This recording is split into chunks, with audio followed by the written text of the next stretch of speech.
3 novas HQs nacionais que você precisa conhecer. São bem diferentes umas das outras, mas cada uma, à sua maneira, apresenta uma extrema qualidade. Esse é um vlog, como eu costumo fazer, sobre artistas, escritores, editoras, pessoal independente que faz um trabalho maravilhoso aqui no Brasil e que o Pipoca tenta abrir um espaço para essa galera, para promover essa arte que a gente ama tanto, que é os quadrinhos. Só lembrando, antes de entrar nas HQs nacionais em si, que as HQs do Pipoca estão em pré-venda agora. Na verdade, uma HQ e um livro. O Preço da Desonra, espetacular história de samurai, uma das melhores que eu já li. Tá aí, vai chegar na casa de vocês aí no final do mês, e últimos dias para conferir o 3º volume do Conan, ainda em pré-venda, encerrando tudo que o Robert Irving Howard escreveu sobre o personagem. Ó! A primeira HQ nacional que eu quero falar, O Matrimônio do Céu e do Inferno, lançamento da editora Avik, escrita pelo Enéas Tavares, com arte do Fred Rubin. Isso aqui, gente, algo levemente baseado nos escritos de William Blake. William Blake, eu estudei bastante ele na faculdade, e ele é o autor. A versão que eu tenho se chama A União do Céu e do Inferno, não o Matrimônio, A União do Céu e do Inferno. O Blake foi um poeta inglês que escreveu essa obra aqui no século XVIII. Eu tenho essa obra de poesias dele, prosa e poesias selecionadas, e o grande destaque dele, além da União do Céu e do Inferno, é ter escrito o famoso poema O Tigre, que, nossa senhora, é simplesmente maravilhoso, e você encontra em vários filmes, várias estações, para tudo quanto é lugar. O Blake, ele foi também pintor, ele foi um pensador na época dele, um cara muito polêmico. O bacana, se você for atrás de algum livro do Blake, é pegar sempre uma edição bilíngue. As duas que eu tenho aqui são bilíngues, porque o cara era um arquiteto das palavras, e você encontrar a tradução e comparar com o texto original, obviamente, se você fala inglês, faz toda a diferença do mundo. Esse livro aqui, O Matrimônio do Céu e do Inferno, não é uma adaptação literal, e nem poderia ser, porque a união é uma coisa muito maluca. Você tem uma mistura de versos com reflexões, com uma prosa mesmo sendo narrada, e não tem nem verdadeiramente uma história linear. Logo no início você vê alguns versos que chamam-se A Voz do Demônio, que são os versos que estabelecem o tom da obra. Blake diz que o homem, ele é bem e é mal. Tudo que é mal está no corpo, e tudo que é bem está na alma. E a partir daí, nós que temos corpo e alma indissociáveis, nós nos tornamos uns seres, uma dicotomia, nós nos tornamos um ser paradoxal, e o homem passa o resto da existência inteira dele tentando equilibrar ambas as coisas. E aí você tem os anjos e você tem os demônios, ambos os lados colocando na balança as atitudes do ser humano, pendendo um pouquinho para cá, pendendo um pouquinho para lá. Na sequência tem os provérbios do inferno. Gente, ler os provérbios do inferno é divertidíssimo, e tudo que o Blake escreve, embora seja um produto da época dele, muito típico da época dele, que está relacionado aos padrões vigentes e morais e éticos da sociedade inglesa lá no século XVIII, ele é um cara extremamente profano, além de tudo. Ele é um cara contestador. Talvez por ele falar sobre essas coisas que partem do interior do ser humano, ele acaba sendo atemporal, de forma que a obra dele reverbera perfeitamente aqui no texto do Enéas Tavares. O texto narra a história de 4 personagens principais, e esses 4 personagens, eles vão tendo a história deles, vão se interligando, vai acontecendo uma série de coisas que os coloca justamente nessa situação em que você tem tanto bem dentro de você quanto o mal, e as decisões que você vai tomar vão repercutir, vão reverberar não só na sua vida, como na vida de outros. O Tavares vai tecendo uma teia interligada entre os personagens. É uma coisa muito bacana de ver, que o Rubin pega isso e transporta para a arte também, com os jogos de cores que ele faz. Cada personagem acaba tendo uma cor diferente, e isso fica bem claro na maneira como ele faz as páginas, as composições das páginas. Tem alguns momentos um pouco mais empolados. É uma HQ extremamente violenta, fala sobre, acho que o tema central dela é a corrupção, entra até aquela fase famosa, né, de que o poder corrompe, o poder absoluto corrompe absolutamente. E os personagens aqui, eles vão sendo corrompidos pelo meio que eles estão, pela violência que os cerca. Olha, um grande lançamento da Ave que está fazendo bastante barulho. A arte do Fred Rubin está bem diferente da arte que eu conhecia dele. Eu já falei sobre ele aqui em outras ocasiões. Está um pouquinho mais cartunesca, eu diria assim. No início eu torci um pouco o nariz, mas logo me acostumei com ela e acabei curtindo demais esta HQ. Capa dura, uma grata surpresa. Você não precisa ter nenhum conhecimento prévio de Blake para compreender isso daqui. Se você tiver, abre espaço para certos nuances, para você captar aqui certos nuances que estão presentes no texto original. Mas se você não tem, fica frio, vai direto aqui na HQ que tá tudo certo, totalmente autoexplicativa. Tem umas partes muito malucas que aparecem os anjos e os demônios. Parabéns autores e parabéns à Avik por esse lançamento. A segunda HQ que eu vou indicar hoje é um lançamento da editora Script. A Script tem lançado algumas coisas bacanas. O carro-chefe deles é a biografia do Bill Finger, que ainda não tive a oportunidade de ler, mas espero poder falar no canal um pouco mais pra frente.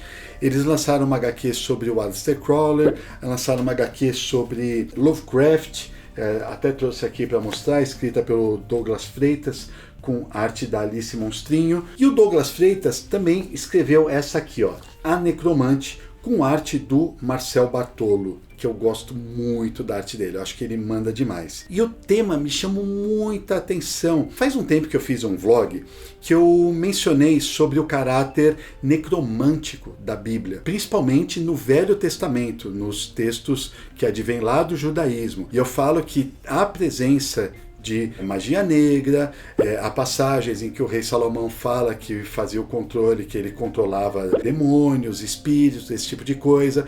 Eu falei até citando a Chave de Salomão, um suposto grimório que teria sido escrito pelo rei Salomão. Sim, aquele rei Salomão mesmo, filho de Davi, o Salomão o sábio, né? Quando eu falei isso, eu falei até de uma forma despretensiosa, porque não era o foco do vídeo. Veio um monte de gente lá nos comentários me deschavar. Por que não tem isso na Bíblia? Por que não tem? Onde já se viu necromancia na Bíblia? Você tá louco? Como é de costume, eu respirei fundo, não respondi ninguém, as pessoas podem falar o que elas quiserem. E olha só que fortuito. Esta HQ, A Necromante, vem justamente tratar deste assunto, de uma passagem espinhosa, complexa e controversa da Bíblia. De acordo com o que é dito aqui nos editoriais, a Script pretende fazer uma coleção, sempre trazendo as passagens menos conhecidas e mais obscuras mesmo da Bíblia, passagens que são controversas, digamos assim. E iniciou com A Necromante. Mas sobre o que fala A Necromante? Você tem o rei Samuel, que tinha falecido, e ele é sucedido pelo rei Saul. Tem um cenário político muito complicado que está ocorrendo na região, e Saul ele está tendo vários problemas com filisteus, com outros povos que estão invadindo, e ele decide se consultar com o que eles chamam de a bruxa de Endor. Ele vai disfarçado falar com a bruxa não sabe que a princípio o que ele quer, mas ela o reconhece como sendo o rei, e ela fala, olha, embora você seja o rei, eu posso ter minha cabeça cortada aqui, eu posso ter minha vida tomada, porque bruxaria, necromancia é proibido, e vocês perseguiram todas as outras bruxas e só restou eu. E aí o rei Saul fala para ela assim, não, eu vim aqui me consultar com você, nenhum mal vai advir, nem da minha pessoa, nem das pessoas que estão comigo, a sua segurança está garantida, mas eu preciso que você faça uma invocação dos mortos, porque eu tenho uma dúvida a sanar. E ele manda que ela invoque justamente o rei Samuel, e o rei Samuel surge por intermédio da bruxa e conversa com Saul. Então essa é uma passagem que prova que necromancia, ou pelo menos do ponto de vista bíblico, necromancia era praticado na época, a ponto de ser proibido, e você tem um rei que vai lá e pede para a bruxa que ela faça uma invocação dos espíritos para ele. É exatamente isso que trata A Necromante. Para que não haja nenhuma sombra de dúvida, o livro traz no finzinho justamente a passagem bíblica em que a história se baseia, que foi 1 Samuel capítulos 28 e 31. Na íntegra, ele traz aqui na íntegra exatamente, Eu li e não tem nenhuma sombra de dúvida. Realmente a passagem é essa. O texto é extremamente fiel, até em algumas falas aqui dos personagens, extremamente fiel ao adaptar essa louca passagem do rei Saul. A arte do Bartolo tá de parabéns, de parabéns. Eu fiquei impressionado. Eu gosto muito dele, eu gosto muito das expressões dos personagens que ele faz, mas fiquei muito impressionado com as cores que ele utilizou, com as composições das páginas aqui. A hora que aparece o espírito é demais. É uma HQ muito curtinha, você lê com extrema velocidade, tem uma introdução bacana, tanto do Douglas, quanto um prefácio da Tupá Guerra, que é doutora do Departamento de Teologia da Universidade de Birmingham, no Reino Unido. Olha só a pessoa que foi escrever esse prefácio aqui. Olha, grande surpresa, se todas as próximas HQs nessa pegada bíblica forem assim, todas vão ter meu aval, viu? Que bela escolha para fazer essa história. Recomendo a todo mundo que leia, independente de crença, de religião, de qualquer coisa. A HQ é muito bem feita. E eu vou fechar com um projeto independente do Rafa Pinheiro chamado Mesa 44. O Rafa ele lançou várias HQs por aí, inclusive com a própria Avik, lançou Salto. A Avik é da primeira HQ que eu indiquei, O Matrimônio do Céu e do Inferno, e o Rafa já fez alguns trabalhos com eles. E esse Mesa 44 foi a tese de mestrado do Rafa Pinheiro. Na verdade, ele tinha feito até uma pós-graduação já em quadrinhos na França, aprimorou os conhecimentos dele e tal. Quando voltou para o Brasil, começou a produzir, lançou alguns trabalhos, e até que ele decidiu, ele é professor, né, ele está no meio acadêmico, e ele decidiu mergulhar no trabalho de mestrado, e a tese dele seria a produção de quadrinhos num bar, por isso esse bar na capa, e ele começa a realmente produzir os quadrinhos no bar, de acordo com os textos que ele coloca aqui. Toda noite ele vai lá e ele tinha a meta de produzir ao menos 2 páginas, às vezes acompanhado, às vezes sozinho, sentado. As pessoas tinham bastante curiosidade no que ele estava fazendo, perguntavam, e ele ia incorporando o dia a dia, os causos que ele presenciava, as histórias dele próprio, as histórias dos garçons, as histórias dos outros fregueses, a relação obviamente intrínseca que um bar tem com a bebida. Então tem algumas passagens muito interessantes que ele fala, a pessoa que está lá, uma namorada de um cara, está tomando antibiótico, então não pode beber, aí ele fala que ele não vai beber também para acompanhar ela, eles vão pro bar, e eles vão fazer o que no bar? Nossa, o que eu vou fazer no bar? Acabam pedindo um Guaraná. São essas histórias bem cotidianas que vão sendo desenvolvidas de uma maneira nada pretensiosa.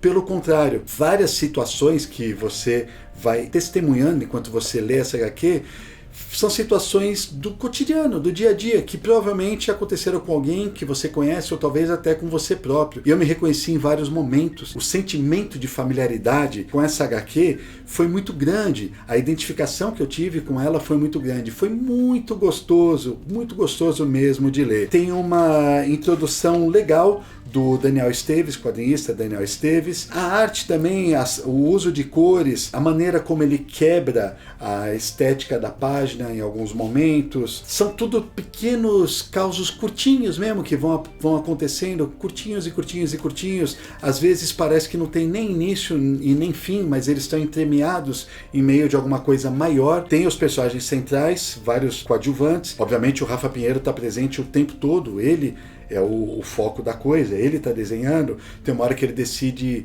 os caras desafiam ele a fazer uma página bêbado, o desenho da página vai piorando propositalmente. Tem muita coisa legal que acontece aqui.